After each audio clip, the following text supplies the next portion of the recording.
Hello दोस्तों, कैसे हैं आप लोग। Welcome to my YouTube channel Deepraj commerce. आज हम लोग पढ़ने जा रहे हैं points to me remember. National income को कैलकुलेट करने के समय क्या क्या पॉइंट्स हमको याद रखने चाहिए, वो सब चीज़ हम इस वीडियो में देखेंगे। तो आइए स्टार्ट करते हैं।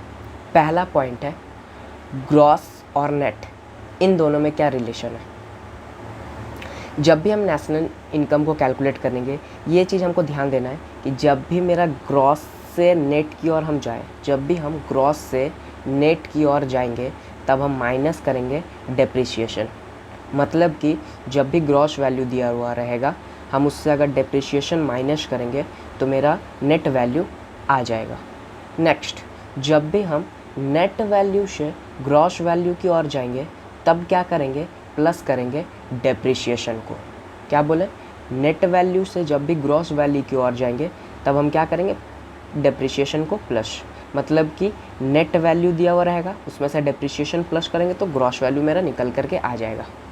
आगे, डेप्रिसिएशन कभी कभी क्वेश्चन में नहीं लिखा हुआ रहता है, तो अब कैसे सॉल्व करेंगे। तो उस टाइम पे डेप्रिसिएशन की जगह कुछ और लिखा हुआ रहता है। मतलब बोला जाए तो other name of depreciation, depreciation का कुछ और नाम। जैसे हम लोग का बहुत सारा नाम होता है, घर में कुछ और बुलाता है, स्कूल में कुछ और नाम होता है, वैसे ही डेप्रिसिएशन का 3 ठो नाम है। अगर क्वेश्चन में ये तीनों नाम यूज़ करता है तो हमको समझ जाना होगा ये डेप्रिसिएशन है। तो आइए बात करते हैं। पहला है current replacement cost. Current replacement cost का मतलब होता है डेप्रिसिएशन। अगर क्वेश्चन में करेंट रिप्लेसमेंट कॉस्ट दिया हुआ है तो समझ जाना ये डेप्रिसिएशन है। दूसरा, replacement cost of fixed factor. क्या बोले, replacement cost of fixed factor. और तीसरा है कंजम्पशन ऑफ फिक्स्ड फैक्टर या फिर कैपिटल। सबसे ज़्यादा यूज़ यही वाला होता है, नंबर 3। ये भी होता है बट सबसे ज़्यादा यूज़ यही वाला होता है। तो हमको समझ में यहाँ तक आ गया होगा, आप लोग को समझ में यहाँ तक आ गया होगा कि डिप्रिसिएशन का 3 नाम है, current replacement cost of fixed factor, consumption of fixed factor या फिर कैपिटल। अगर ये तीनों नाम दिया हुआ है तो समझ जाना ये डिप्रिसिएशन है। ठीक है, आगे अब हम लोग बात करते हैं। नेक्स्ट है फैक्टर कॉस्ट और मार्केट प्राइस के बीच में।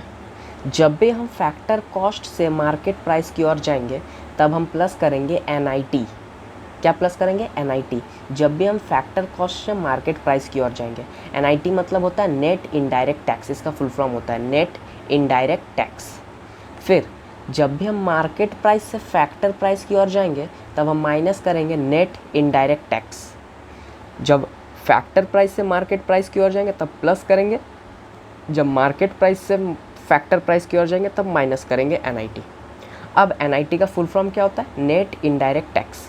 कभी कभी क्वेश्चन में NIT नहीं दिया हुआ रहता है, तब हम कैसे करेंगे। तो उस टाइम पे NIT का फॉर्मूला होता है IT माइनस S। IT मतलब इनडायरेक्ट टैक्स माइनस सब्सिडी।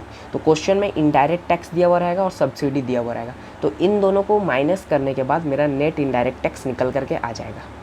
तो यहाँ तक क्लियर हो गया होगा कि फैक्टर कॉस्ट से मार्केट प्राइस जाने के लिए प्लस NIT, मार्केट प्राइस से फैक्टर कॉस्ट जाने के लिए माइनस NIT। NIT का फुल फॉर्म होता है नेट इनडायरेक्ट टैक्स, और NIT का भी फॉर्मूला होता है IT माइनस S। IT मतलब इनडायरेक्ट टैक्स और माइनस सब्सिडी। इनडायरेक्ट टैक्स जब नहीं दिया हुआ रहेगा तब ये दोनों को माइनस करके मेरा NIT निकल करके आ जाएगा। आगे बात करते हैं, ये लास्ट है। जब भी हम डोमेस्टिक से नेशनल की ओर जाएंगे, क्या बोले, डोमेस्टिक से नेशनल की ओर जाएंगे तब प्लस करेंगे NFIA। क्या बोले, डोमेस्टिक से नेशनल की ओर जाएंगे तो प्लस करेंगे NFIA। जब नेशनल से डोमेस्टिक की ओर जाएंगे तब माइनस करेंगे NFI।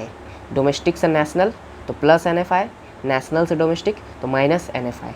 अब NFI क्या होता है, net factor income from abroad. Net factor income from abroad.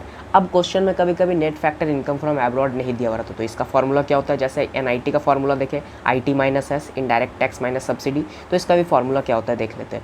Factor income received from abroad. Factor income जो है रिसीव्ड हुआ है कहाँ से, फ्रॉम एब्रॉड। एब्रॉड से जो रिसीव हुआ है माइनस, उसको माइनस करेंगे factor income paid to abroad. ये क्वेश्चन में दिया हुआ रहेगा factor income receive from abroad और factor income paid to abroad. तो ये दोनों को माइनस करने के बाद NFI मेरा निकल जाएगा और फिर डोमेस्टिक से नेशनल जाने के टाइम प्लस करेंगे और नेशनल से डोमेस्टिक जाने के टाइम पे माइनस करेंगे। बस तो यहीं तक था कुछ पॉइंट्स रिमेंबर करने का। नेक्स्ट वीडियो में हम लोग बात करेंगे नेशनल इनकम का टाइप्स कितना होता है, कितने तरीके से नेशनल इनकम को हम लोग कैलकुलेट करते हैं। तो यहाँ तक के लिए थैंक यू।